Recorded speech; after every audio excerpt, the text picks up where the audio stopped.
Hej og velkommen til. I den her video, der vil jeg vise, hvordan jeg laver indtag. Indtag er altså, hvor vi begynder at få tallet af masker nedad. Den måde, jeg har lært at gøre det på, er, at du arbejder kun i forreste maskeled. Altså, vi skal have gjort den her mindre. Så tager vi forreste maske her og forreste maske her og laver en maske igennem dem. Og så har du altså fået 2 masker lavet om til 1. Vi siger, at der i opskriften står, lav 2 indtag.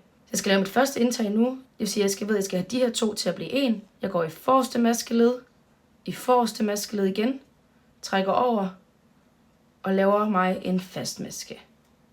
Så skal vi gøre det en gang til, så vi siger her og her.